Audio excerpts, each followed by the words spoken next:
et bienvenue dans cette nouvelle chronique gynéenne. Déjà, on est chaque semaine là pour les chroniques gynéennes, on est régulier.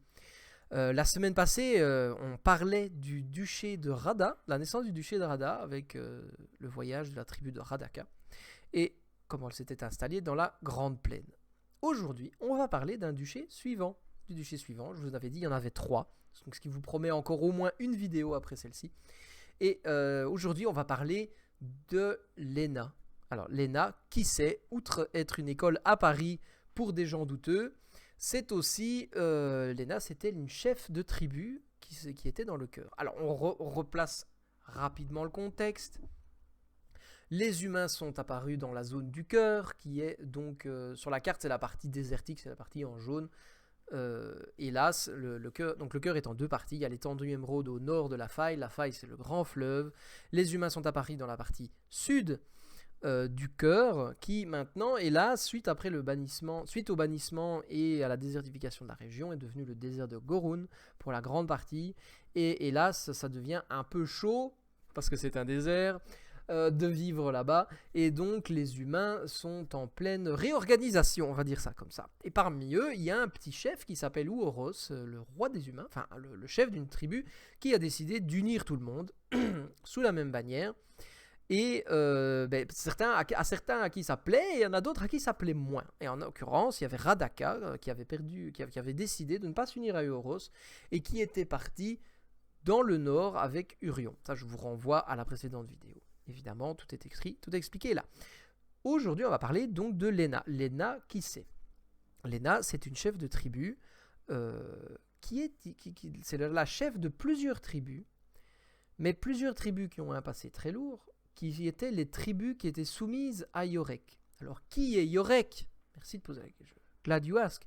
Yorek, c'était donc le dieu corrupteur. C'était le fils d'Unur et de Selinda qui avait corrompu par exemple, certains qui avaient créé les gobelins, qui avaient créé d'autres races en corrompant, des races déjà existantes. Il avait créé les frayeurs, donc des monstres tentaculaires à partir des sirènes. Et il avait également appris à de nombreuses tribus humaines à utiliser la magie de la corruption. Alors évidemment, c'est pas très chouette, hein, c'était des tribus où il y avait une pratique assez assidue des sacrifices, par exemple, de la torture, donc c'était pas le Club Med, quoi. Donc ces tribus, au moment où Yorek a été banni, puisqu'il s'est fait attraper la main dans le pot de chocolat, il s'est fait bannir, et ces tribus ont perdu son pouvoir, parce que il leur donnait une partie de son pouvoir, évidemment, il a disparu.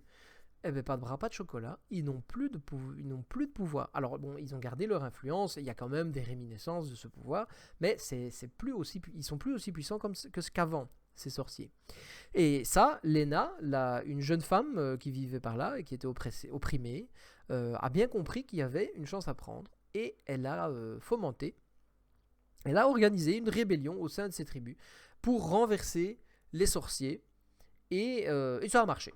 Ça a très bien marché. Elle a pris les commandes, elle a exécuté tous ces salopards, hein, comme ça on n'en parle plus. Et après ça, elle est devenue la chef. Et qu'est-ce qu'elle a fait? Sa première décision, ça a été de créer une loi pour bannir la magie. C'est-à-dire que maintenant, quiconque qui est sous la coupe de Lena, qu'est-ce qu'elle fait? Elle leur coupe la tête. Voilà, coupe la tête. Voilà. Et du coup, on va dire que la pratique de la magie s'est drastiquement a drastiquement diminué dans ce coin. Et plus de magie, qu'est-ce qui se passe? Eh bien, les gens de Lena deviennent maintenant des combattants hors pair. Évidemment, ils décident de se spécialiser dans le combat, dans la guerre. Ils développent une société martiale. Et ils développent l'artisanat qui va avec.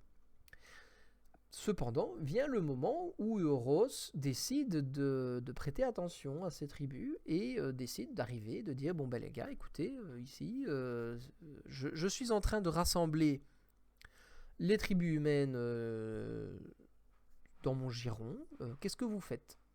Alors Lena, comme je l'ai dit, c'est une tribu, ce sont des tribus martiales, et ils font la guerre, et ce sont de très bons combattants. Aucun combattant ne peut les égaler dans le peuple humain. Mais parfois, qualité doit se plier à quantité, parce que Uoro, ça fait déjà plusieurs années maintenant qu'il rassemble des tribus sous sa coupe, et maintenant il a une sacrée armée derrière lui. Et hélas, les gens de Lena finissent par perdre. Et donc le, euh, vient le moment fatidique, le moment fatidique où l'ultimatum du Horos arrive. Qu'est-ce qu'on fait? Lena, tu me rejoins ou tu t'en vas? Ou je vous zigouille, hein, c'est au choix. Hein. Parce que je le rappelle, on est dans une région du monde où il est difficile de se nourrir, puisque c'est un monde désert, c'est une région déserte, pardon. Donc on ne peut pas se permettre de nourrir des bouches qu'on n'a pas envie de nourrir. Donc qu'est-ce que tu fais, Lena? Lena décide évidemment de partir et elle passe elle décide de partir. Pourquoi? Parce qu'elle a entendu parler il y a quelques mois maintenant d'une autre tribu qui avait refusé de se soumettre à Euros et qui était partie vers le nord. Alors elle s'est dit, puisqu'ils l'ont fait, nous aussi on va le faire. Donc qu'est-ce qui se passe? Lena rassemble ses gens et ils traversent tant bien que mal la faille. Alors là, le périple de la tribu de Lena, ce sera le périple en rouge que vous voyez sur la carte. Je vous rappelle, le périple en vert, c'était les gens de Radaka. Donc, que se passe-t-il? Lena, sa tribu traverse la faille tant bien que mal. Alors, c'est un très grand fleuve, donc ça, c'est compliqué, mais ils le font. Il y a des pertes, évidemment, mais ils le font. Ils arrivent dans l'étendue émeraude au nord. Alors, qu'est-ce que je vous avais déjà dit? L'étendue émeraude au nord, c'est la demeure des dragons. C'est là où les dragons solaires ont établi leur maison, on va dire. Bon, ils ne vivent pas dans des maisons, évidemment, mais c'est le foyer des dragons solaires. Donc c'est une région assez dangereuse. Heureusement, les gens de Lena sont des très bons combattants et ils se faufilent pas en fait. Contrairement à Radaka qui eux, ils ont pris leurs jambes à l'eau-courcou et ils se sont dépêchés, les gens de Lena, eux, vont embrasser leur nouvelle vie, enfin cette période de leur vie, et vont devenir des chasseurs nomades, on va dire ça comme ça, qui développent un peu quand tu butes une bestiole, plus c'est gros, mieux c'est. Alors ça tombe bien, parce que dans la région, il y a des sacrées grosses bestioles qui vivent, hein, les dragons solaires, voilà. Et donc, qu'est-ce qui va se passer? Ils voyagent tranquillement vers le nord, hein, comme vous voyez. Ils prennent leur temps, hein, c'est un voyage qui va prendre presque un an. Et parmi ce temps-là, les dragons vont tenter plusieurs fois de dire aux humains, dégagez. Voilà. Alors il faut savoir que le lieu où les dragons nichent, c'est la forêt en haut nord-est. Donc c'est pour ça qu'il y a une résistance farouche à cet endroit-là et que les humains vont bifurquer vers l'ouest. Cependant, pendant le voyage, eh bien, beaucoup d'humains vont tenter de mettre à bas un dragon, parce que dans une culture où plus c'est gros, mieux c'est, ramener la tête d'un dragon à la chef, ça se pose plutôt là. Hélas, personne ne va y arriver. Personne ne va y arriver jusqu'à ce que Lena elle-même, qui est la meilleure guerrière de sa tribu évidemment, Lena elle-même s'oppose à un dragon et réussisse à le vaincre. Elle arrive à tuer un dragon solaire.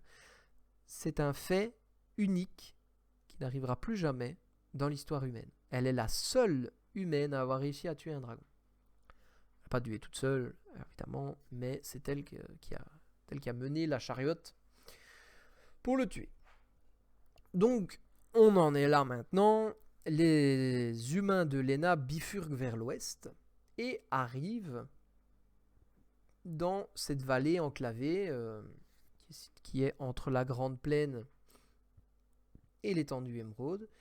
Et à cet endroit-là, ils rencontrent un groupe de lames-juges qui qui est en patrouille, hein, et ils rencontrent ce groupe de lames-juges. Alors, qui sont les lames-juges? On en parlera dans une autre vidéo en détail.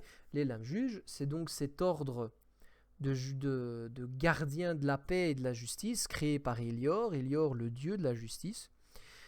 Donc c'est un ordre qu'il a créé, qu'il a fondé pour maintenir l'ordre, la paix et la justice sur Noura. Et ils se sont installés dans la Grande Plaine, dans la ville de la Gare de Lame, dans le duché de Rada. On en parle dans la vidéo précédente. Et donc, les gens de Lena rencontrent ce groupe de lames-juges qui leur dit « Ah ben écoutez, bienvenue, hein, parce que, bon, ils n'ont aucune raison d'être contre eux.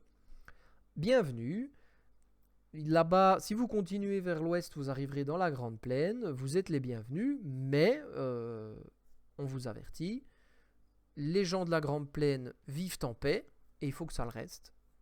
Et si vous venez pour foutre le bordel, eh ben on va s'occuper de vous. Voilà.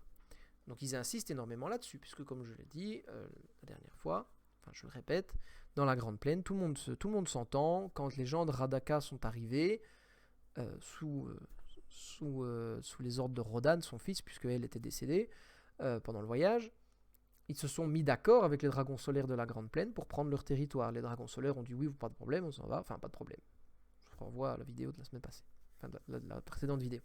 Donc les gens de l'ENA arrivent dans la Grande Plaine, ils sont avertis. Qu'est-ce qu'on fait quand on reçoit un avertissement? On fait exactement le contraire. Donc qu'est-ce qui se passe? Eh bien, les gens de l'ENA vont essayer de se trouver un endroit pour vivre. Bah oui, évidemment. Alors, je vais vous afficher, là, je change de carte. Ils vont arriver par la passe, donc la fameuse passe qui est entre les monts d'Azur et les monts de Barras, donc au sud-est sur la carte. Vous voyez le mont de Barras, au nord il y a une passe, qui est une lande. Ils passent par la passe, ils arrivent par là, et contrairement aux Radanais, donc les gens du duché de Rada, ils vont décider de partir au sud du lac. Donc ils vont passer par la rive sud du lac et partir vers l'ouest. Donc, ça veut dire qu'ils sont de l'autre côté du fleuve, le Sirvis. Et le souci, c'est que cet endroit appartient aux Akili de Invalen. Qui sont les Akili? Les Akili, ce sont des hommes-oiseaux qui vivent dans les forêts d'Invalen.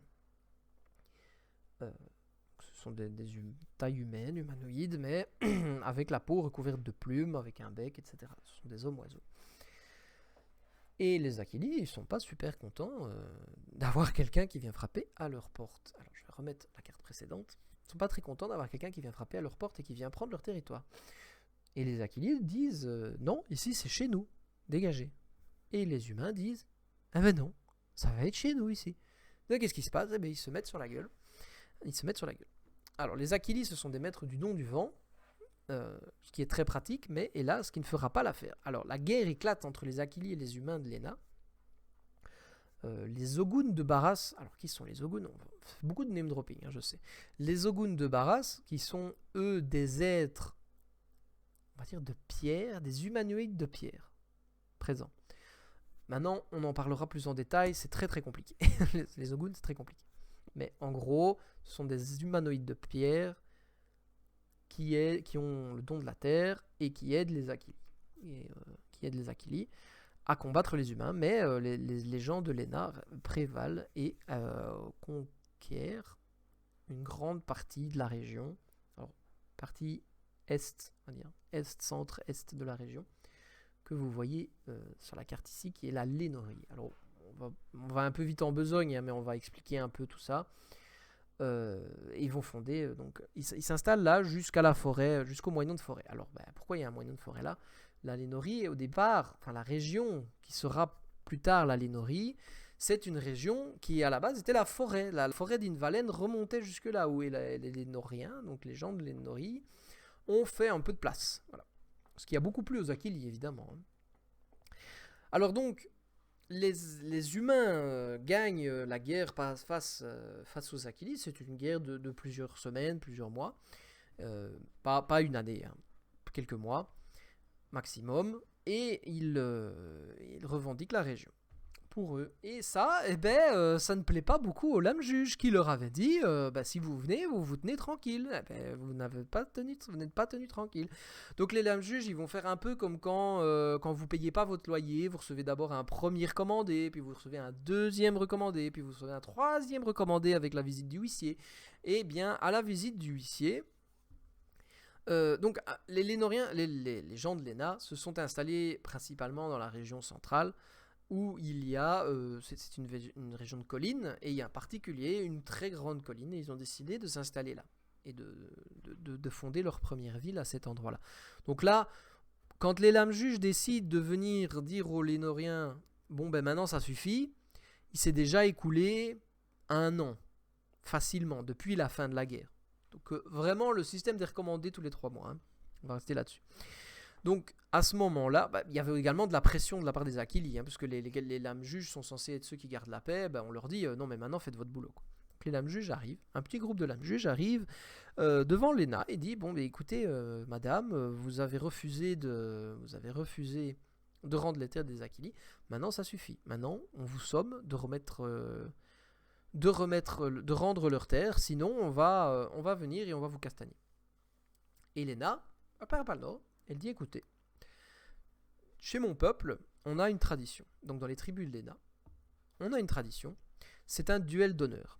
Et donc, si je gagne, je garde mes terres et vous pouvez plus venir m'embêter avec ça.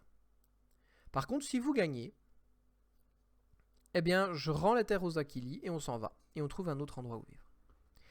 Elle dit ça au chef des lames juges qui est venu la voir. Et les lames juges, sans trop en dévoiler, ce sont des escrimeurs incroyables. C'est pour ça qu'ils s'appellent des lames juges après tout. Hein, c'est comme le port salut, le c'est marqué dessus. Ce sont d'excellents escrimeurs. Et le chef des lames juges dit bon, celle-là, elle sait pas à qui elle vient dire ça. Hein. Donc il accepte. Il dit très très bien. J'accepte votre duel. Si vous gagnez, vous gardez vos terres et on vous embête plus. L'ordre des lames juges, je parle au nom des lames juges, l'ordre des lames juges ne vous embête plus. Par contre, si je gagne, vous dégagez. Vous prenez vos clics avant de vous prendre une claque et vous dégagez. S'ensuit un duel incroyable de plusieurs heures où la chef des humains, des tribus humaines, des nouvelles tribus humaines, déploie toute sa capacité, le lame juge également. Et c'est un duel impressionnant. Cependant, malgré l'avantage de sa lame runique, pourquoi lame runique ? Parce que les lames juges, ils n'ont pas des épées normales, ils ont des épées runiques. Et teaser, on en parlera. Et oui, parce que l'ordre des lames juges est génial. Mais donc, en gros, ils ont des lames avec des runes qui leur confèrent des capacités particulières. Mais malgré ça, malgré l'avantage de sa lame runique, le chef des lames juges présent va perdre. Et il va perdre face à Léna, qui dans un mouvement incroyable, je dis beaucoup incroyable, mais c'était incroyable, il faut se rendre compte que les lames juges, c'est les boss, et une femme, en plus, on est dans les vieux temps, pas dans les vieux temps comme ça, mais une femme vient lui botter le train, ça ne se passe pas si bien que ça, pour lui. Ça se passe tellement pas si bien que ça pour lui qu'il va mourir. C'est un duel d'honneur à l'ancienne, c'est la vie ou la mort. Et donc, au prix d'une blessure plutôt conséquente, Léna va réussir à vaincre son adversaire.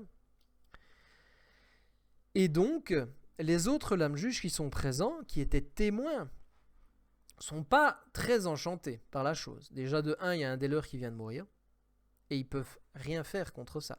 C'était un duel à mort, il a accepté, donc en tant que gardien de la justice, ça serait quand même malvenu de commencer à réprimander les humains. Les lames juges sont des humains ici, hein, je précise. Ce sont des humains qui ont décidé de suivre Elior. Mais donc, les lames juges sont tenus de respecter les engagements qu'ils ont pris. Et les lames juges disent, eh bien très bien, vous avez gagné, vous pouvez garder vos terres et on ne viendra plus vous embêter. Il faut bien se dire que lorsque l'ordre des lames juges dit ça, les Achilles et les Ogun, mais les Achilles en particulier, ah bon ? Donc vous êtes là pour garder la justice, vous êtes là pour protéger nos vies, et le premier venu, voilà, il se passe rien. Bravo, merci. Hein. Donc du coup, la confiance des Achilles envers les lames juges en prend un sacré coup. On prend un sacré coup. Plusieurs jours, donc la victoire est assurée, les lames juges rentrent chez eux. Mais Léna, comme je l'ai dit, a été gravement blessée. Et après plusieurs jours, elle va mourir de ses blessures. On ne saura pas la guérir, c'est trop grave. Avant de mourir, elle nomme son neveu à la tête de ses gens, son neveu Salvis. Pas forcément important, mais c'est du name dropping comme on l'aime. Donc son neveu Salvis deviendra le nouveau duc de Lénorie, puisque pas fatalement, au même titre que les gens de Radaka, ils vont fonder un duché, le duché de Lénorie, en l'honneur de sa fondatrice. Et ils vont bâtir la capitale de Lénoria, sur la colline où il s'était installé au début, et où elle aura tenu son duel. Et à l'endroit de son duel, on va construire une citadelle, qui sera la citadelle de... Enfin, pas une citadelle,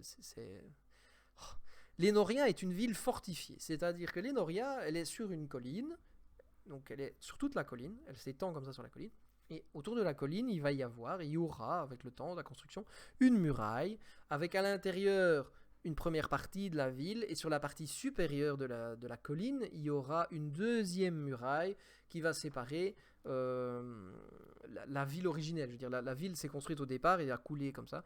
Et à l'endroit où Léna aura mené son duel, aura gagné son duel, on va construire la place de la duchesse, avec à côté le palais ducal. Mais voilà, bon, j'explique un peu tout ça, on en parlera dans d'autres vidéos. Donc voilà. Donc le duché de Lénorie est né. La ville de Lénoria est baptisée, encore une fois en l'honneur de la duchesse qui aura tout donné. Léna, c'est quand même la femme badass. Elle se sera soulevée contre les oppresseurs sorciers dans le sud. Elle aura mené son peuple dans le nord pour les sauver. Elle aura tué un dragon. Et elle aura donné sa vie pour que son peuple puisse garder ses terres. C'est Wonder Woman, quoi.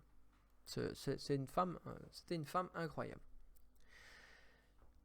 Et donc on en est là. On a le duché de Lénorie qui est né avec pour symbole, j'ai oublié de m'en parler la dernière fois, avec pour symbole l'épée transperçant le soleil. Pourquoi ? Soleil représente le dragon solaire que Léna a vaincu, et l'épée transperce le soleil, la victoire de Léna sur le dragon solaire. Et voilà, la boucle est bouclée.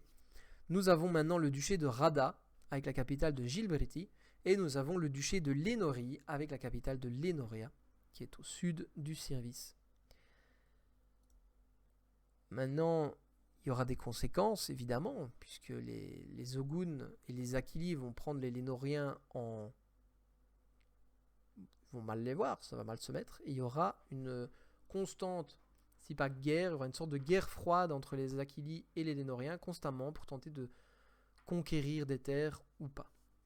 Mais voilà.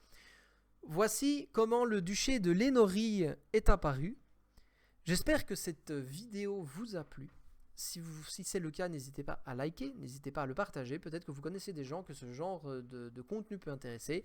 Si vous n'avez pas aimé, je vous encourage également à le dire et à le manifester et surtout à m'expliquer pourquoi. Parce que comme je le dis, moi, ce qui m'intéresse, c'est de faire des vidéos intéressantes, des vidéos chouettes à regarder. Donc si vous me dites ce que vous n'avez pas aimé, eh bien, je m'empresserai de le réparer pour la prochaine fois. En attendant, je vous remercie grandement pour votre attention et je vous souhaite une très bonne fin de journée, soirée, une très bonne nuit. S'il est 2h du matin, bon courage avec votre insomnie et à la prochaine. Salut!